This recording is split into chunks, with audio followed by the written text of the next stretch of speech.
A beach in Los Angeles, summer 2025, 7 men sitting together in front of a camera, logging onto a live stream, waving at a screen, smiling, talking. 3 years ago, that was a common image, something ARMY saw every week. 7 men, 1 camera, the whole world watching, but this time was different.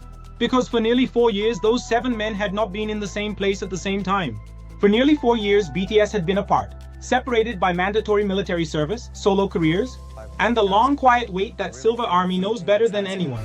In that beach, that live stream, that moment of 7 men waving at a screen together, that is the opening scene of BTS The Return, the Netflix documentary that premieres March 27th, directed by the man who made The Greatest Night in Pop, 91 minutes, shot in Los Angeles. Inside the recording studios and the creative spaces where it all began, inside the house where they lived together. At the dinner table where Jimin said something that broke my heart and then immediately put it back together. Silver Army. By the end of this video, you are going to feel like you have already watched the documentary.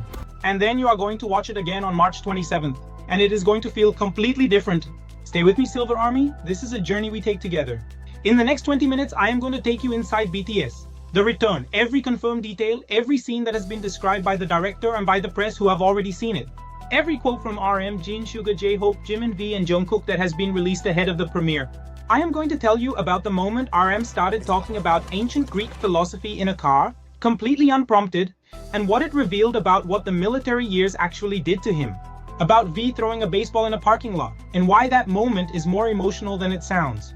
About Jin arriving the day after his solo tour ended and missing the early recording sessions. About Suga demanding that the English be removed from one specific song because, for this album, authenticity matters. And about the question that every single member was privately asking themselves in that Los Angeles house. A question that RM says out loud in the documentary. 7 words that I think Silver Army has been asking for 4 years too.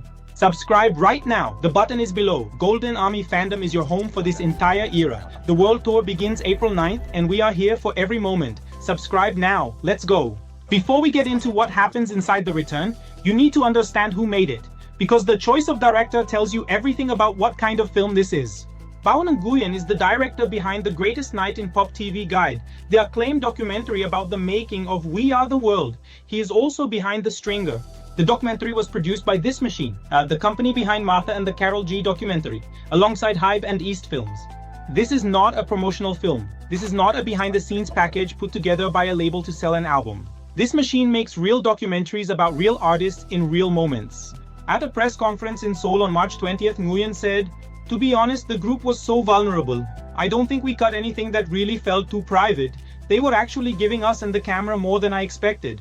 More than he expected. From BTS, the group that has been one of the most documented acts in music history, with years of content, vlogs, behind-the-scenes footage, and this director said they gave him more than he expected.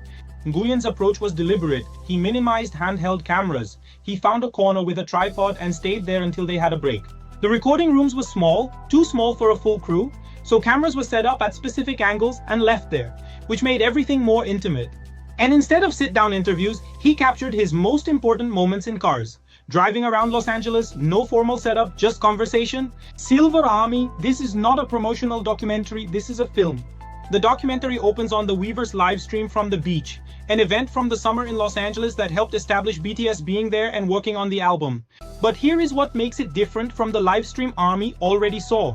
Director Nguyen explained, "What I liked about starting there is that we begin inside a frame the world already saw, and then the film slowly pulls back to reveal a perspective just outside of it. You realize we are not only watching the public moment, we are watching what surrounds it. That felt like the right way into the story. Because it signals that the film is interested in what exists just beyond the image people already know." Silver Army, you saw the live stream. You watched it from outside. The documentary puts you inside the frame. What was happening around them, what they said to each other before the camera started, what they said after. In the very first minute, while filming that beach live stream, RM mentions that he learned to hustle in the military. And then the film cuts to footage of the members getting their heads shaved, in uniform, and then rejoining the band. That transition, military uniforms to a Los Angeles beach in under a minute. That is what the last 4 years looked like compressed into a single edit.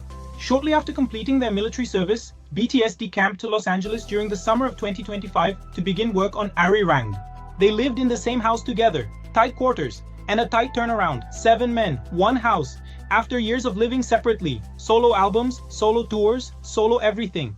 They were suddenly back in the same space, sharing meals, sharing studios, sharing the anxiety of trying to make something worthy of a 4-year wait. Jin says in the film that he joined the band in Los Angeles the day after completing his 2025 solo tour. The day after, which means he missed some of the early writing and recording sessions. Think about that.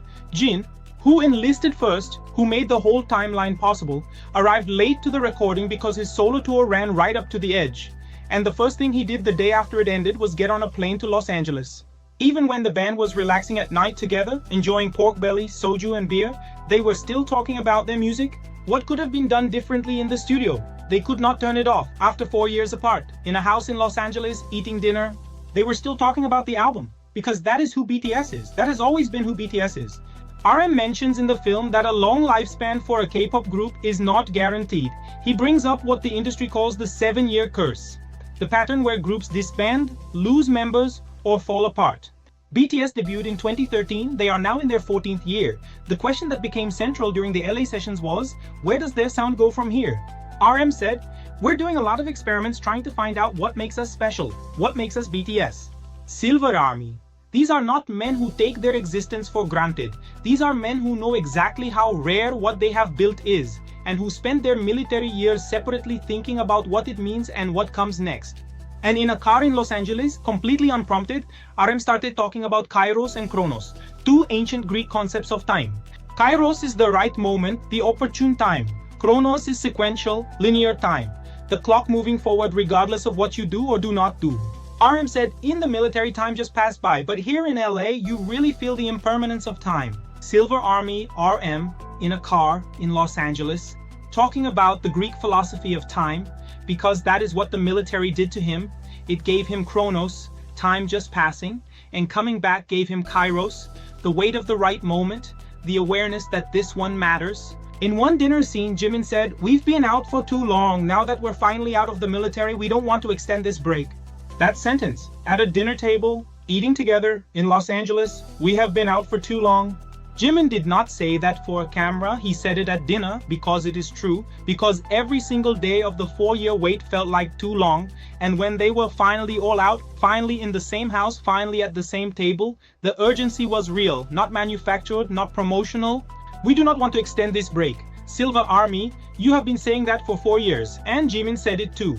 In a documentary, camera captured it without a format, without a script, without a setup. That is what Bao Nguyen meant when he said they gave him more than he expected. In one scene, Suga raises concerns about the song Normal. He felt it originally featured too much English and not enough Korean. He wanted it changed. And RM agreed. For this album, authenticity matters. Think about what that means in context. BTS spent years building a global English-speaking audience. DNA, Dynamite, Butter, Permission to Dance, songs written specifically to reach Western radio. And in a studio in Los Angeles, Suga listened to a song and said, there is too much English in this. For this album, the comeback album after 4 years, we need more Korean. The official logline says BTS confronts quieter questions, how to begin again, how to honor the past without being bound by it, and how to move forward together. Suga's decision about Normal is the answer to that question made concrete. Honor the past without being bound by it. Move forward in Korean, authentically, as who they actually are. Silver Army. We are halfway through the BTS, the return breakdown, and I need to ask you something. If this video is giving you that feeling, that specific weight of realizing how much these 7 men put into this comeback, tap the like button right now. 1 second. It tells YouTube to put this in front of every army who needs to see it before March 27th, and subscribe if you have not yet. Golden Army Fandom is your home through every stop of the world tour. The button is right below. Now, back into the documentary, because the most emotional moments are still coming. In one scene, V is shown throwing a baseball in a parking lot, seemingly to blow off steam, and then, days later, he is throwing a pitch at Dodger Stadium in Los Angeles. It is clear he was practicing so as not to disappoint fans. V Kim Tae-hyung, throwing a baseball alone in a parking lot, for days, because he was going to throw a ceremonial first pitch at Dodger Stadium, and he wanted to get it right. Silver Army, that parking lot, that is BTS, not the stadium, not the ceremonial moment, the parking lot, the hours of practice before anyone is watching. The preparation that happens before the performance. The work that exists just outside the frame that the world already knows. That is what this documentary shows. The parking lot moments, the dinner table moments, the car moments, the studio moments when no one knew the cameras were there. Director Nguyen said, I did not try to tell the entire story of BTS. I tried to understand what this particular moment meant to them and what story could be found inside that. What I kept seeing, just through observation and listening, was a brotherhood formed through creativity and through proximity, through living together, working together, growing up together, and carrying an enormous weight together. They are holding something that I do not think any one person could fully fathom or carry alone, but as OT7 they are able to face it. So the story I found was not just one of fame or success. It was a story about connection, trust, and the bond that allows them to keep evolving and keep returning to one another. Silver Army, a filmmaker who has never made a BTS film, who came in as an observer, who sat in corners with a tripod, who rode in cars and listened, and what he found, what he says he kept seeing, was a brotherhood. Not a band, not a business, a brotherhood, 7 men who carry something together that no single one of them could carry alone. The trailer includes a moment where RM says, "At our core, we're still just a bunch of country kids from Korea." 14 years, 110 million Spotify streams in a single day. Gwanghwamun Square with 260,000 people, 82 shows on the world tour, a Netflix documentary, a film by the director of The Greatest Night in Pop. And RM, in a car or at a dinner table or in a studio somewhere in Los Angeles, says, "At our core, we are still just country kids from Korea." That is what the military years did. That is what 4 years of separation and solo work and growing up separately and coming back together did. It stripped everything back to the core. And what is at the core, after all of it, is still the same thing it always was.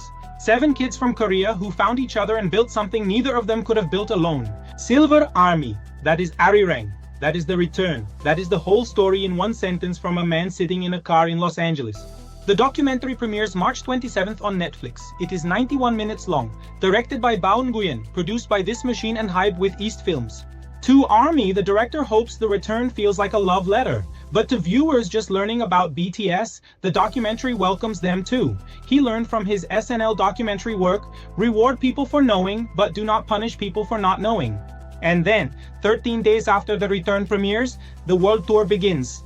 April 9th, Goyang, South Korea, show number 1 of 82, 34 cities, 23 countries. Silver Army. The documentary is the story of how they got back. The tour is the proof that they did. 91 minutes on March 27th to understand everything that led to April 9th. And then, the largest tour in BTS history. A beach in Los Angeles, 7 men on a live stream, the world watching from outside the frame. That is where the return begins. With a moment Army already knew and then slowly revealing what surrounded it. What existed just outside the image the world already had. Silver Army. That is exactly what this documentary is, everything that existed just outside the frame. The parking lots and the dinner tables and the car rides and the studio corners, the baseball throws and the late night conversations about music over pork belly and soju, the head shavings and the uniforms and the day Jin got on a plane from his solo tour and landed in Los Angeles. The moment Jimin said we have been out for too long. The car where RM talked about Kairos and Chronos, the recording session where Suga said, "More Korean." For this album, authenticity matters. The director said, it was a story about connection, trust, and the bond that allows them to keep evolving and keep returning to one another. BTS, The Return, Netflix, March 27th. Subscribe right now, the button is below, tap the like, and leave me a comment. Which moment from what you just heard about the documentary made you most emotional? The beach opening? RM and the Greek philosophy of time? Jimin at the dinner table? Suga and the Korean? V in the parking lot? I want to know which one stopped you completely. I purple you. Borahae. Golden Army. Always.